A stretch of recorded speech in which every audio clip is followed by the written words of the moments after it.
Dakota Johnson and Chris Martin, when two hearts find their place to belong. Beginnings are often quiet. Their love story didn't begin with fireworks. It didn't begin with a dramatic encounter, nor with a headline. It began the way many real love stories begin. Quietly. On a breezy night in Los Angeles 6 years ago, Dakota Johnson walked into a small, dimly lit dinner party hosted by a mutual friend. She had come straight from a long day on set, tired, her hair still pinned from filming, wearing only light makeup and a loose sweater that didn't belong to any stylist. She wasn't trying to impress anyone. Especially not the man sitting in the corner with a guitar on his lap, Chris Martin, lost in a melody he hadn't yet finished. She recognized him, of course she did. But what surprised her was the softness of him. He wasn't radiant like a rock star. He didn't fill the room with loudness or ego. He looked like someone thinking about something tender. Someone quietly hurting. Someone quietly healing. Someone real. He didn't notice her at first, not until her laugh broke the murmuring around them, the kind of laugh that escapes unintentionally when a friend tells a silly story. Chris lifted his head. And that was their first moment, no spotlight, no applause. Just his eyes meeting hers across a quiet room. And something inside him whispering. Oh. A song, a joke, a connection. Their first conversation happened near the kitchen counter over a bowl of olives neither of them actually liked. Dakota, you don't seem like someone who enjoys dinner parties. Chris, smiling shyly, I don't. But they said there would be snacks. Dakota, well, there are olives. Chris, I was misled. She burst out laughing, that bright, uncontrolled laugh again. He didn't know then that he would chase that sound for years. They talked for hours, about books, dogs, songwriting, her love for quiet mornings, his love for late-night walks, their shared fondness for melancholy songs, and their mutual belief that some hearts speak a language that doesn't need words. When the night ended, Chris hesitated before speaking. Would you like to, I don't know, have coffee sometime? Dakota smiled softly. I don't drink coffee at night. He froze. Oh, I mean, not tonight, I meant. She placed her hand gently over his. Chris, I was joking. Yes, I'd love to. His relief was palpable.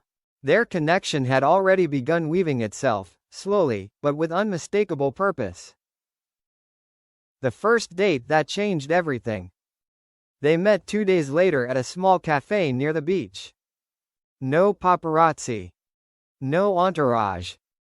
Just two people and a soft ocean breeze. Chris arrived early with a book in hand, a novel Dakota had mentioned liking. She arrived 5 minutes late, flushed and apologetic, holding a half-eaten croissant she bought on the way because she was starving like a gremlin. Chris teased her for it. She teased him back for the book. And in the middle of all that teasing, something shifted. They fit. Not perfectly, not dramatically, but comfortably, like two puzzle pieces that made sense despite being different shapes. After coffee, they walked along the shore. Dakota slipped off her shoes and let the water touch her feet. Chris followed a moment later, pretending he wasn't watching her but absolutely watching her. The sunlight hit her hair. She squinted at him and smiled. And that was the moment Chris later described as the first time I felt the universe whisper yes. Love that grew in the quiet corners.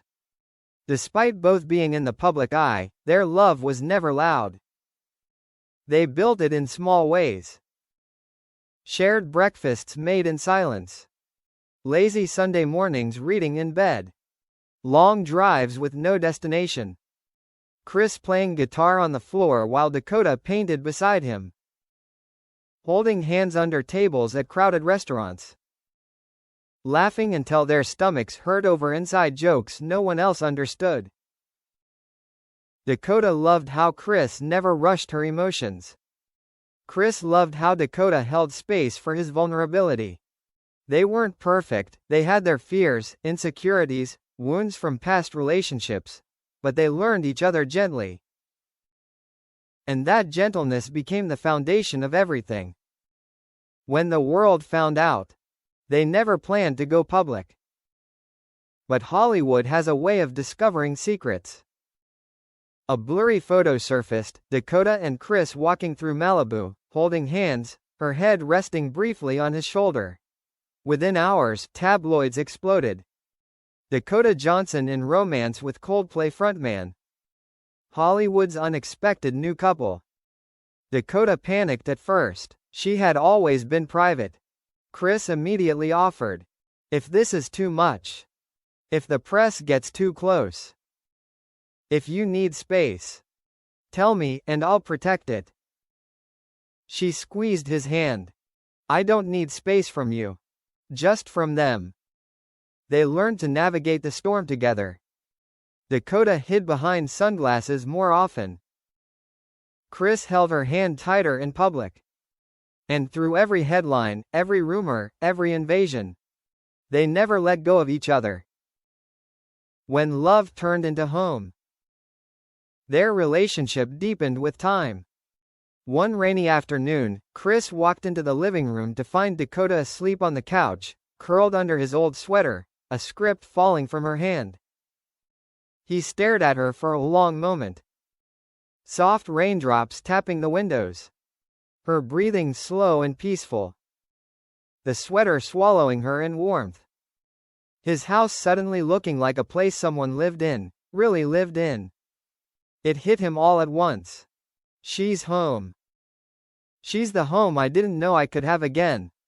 He picked up the script, placed it gently aside, and covered her with a blanket before kissing her forehead. Dakota stirred, half awake. You're staring again, she mumbled. Because you're beautiful, he whispered. She rolled her eyes in embarrassment, but she was smiling. The first, I love you. It happened unexpectedly. They were in the kitchen, cooking dinner. Dakota was chopping vegetables. Chris was burning garlic again, an ongoing struggle. Chris, she said, exasperated, you had one job. I'm trying, he laughed. She shook her head, muttering something about musicians being hopeless in kitchens. And then he said, softly, I love you. She froze. Knife in hand. Breath caught. Eyes wide. Chris swallowed. It just came out, but I meant it. Dakota slowly set the knife down. Walked toward him. Placed her hands on his cheeks. And whispered, I love you too.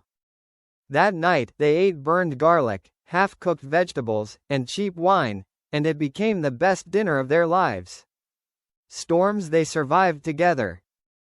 Their love wasn't without challenges. There were long-distance months. There were moments of insecurity. There were arguments born from exhaustion, stress, or fear. There were nights Dakota curled up crying because of cruel headlines. There were days Chris doubted himself as a partner and a father. But every time one of them struggled, the other reached out. Every storm became something they weathered together. Because real love isn't perfect. It's persistent. 9. The night everything changed. One evening, Chris returned home late from rehearsals. He found Dakota sitting on the floor of the living room, back against the couch, surrounded by candles. Not because she'd planned something romantic, but because a fuse had blown and she didn't know where the breaker was. She looked up at him with a small, apologetic smile. Hi, she said. And something inside him cracked open. He looked at her, messy hair, comfortable pajamas, barefoot, surrounded by flickering candles like the softest constellation. And he knew.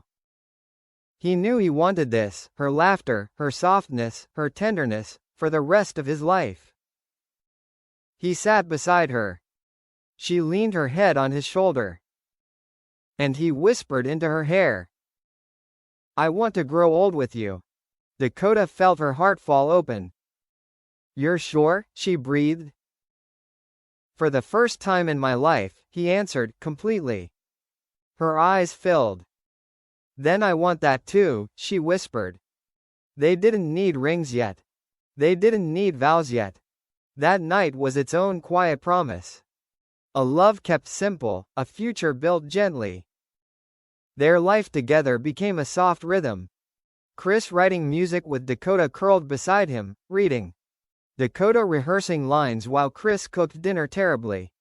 Sunset walks on the beach with their dogs. Lazy mornings where neither wanted to leave the warmth of bed.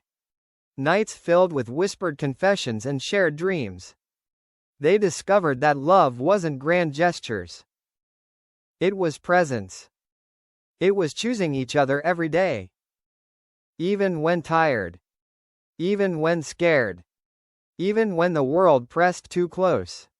One evening, Dakota fell asleep on Chris's chest as he played a quiet melody on his guitar. He looked down at her, brushed a curl from her forehead, and whispered, "You're the best thing that's ever happened to me." She didn't wake. But she smiled. When the world saw their love, and let them be. Over the years, fans, journalists, and Hollywood insiders all noticed the same thing. Chris glowed differently around Dakota. Dakota softened around Chris. Their love wasn't loud. It wasn't scandalous. It wasn't performative. It was steady. It was genuine. It was real. People respected it because it didn't try to be anything else. Love, in its purest form. Years after that first dinner party, Dakota stood on their balcony, watching the ocean shimmer under morning light. Chris slipped his arms around her waist from behind, chin resting on her shoulder. "Morning," he murmured. "Morning," she whispered back. He kissed her cheek. "You look happy today." "I am," she said softly. "Are you?" "With you," he replied, "always." She turned in his arms, placed her forehead against his. "We built something beautiful," she whispered. Chris closed his eyes. "We did," he murmured. "And we'll keep building it. Every day." And as the sun rose higher, lighting up the world around them, Dakota thought, love doesn't need to be loud to be extraordinary. It just needs two hearts willing to stay. And they stayed. Beautifully. Faithfully. Completely.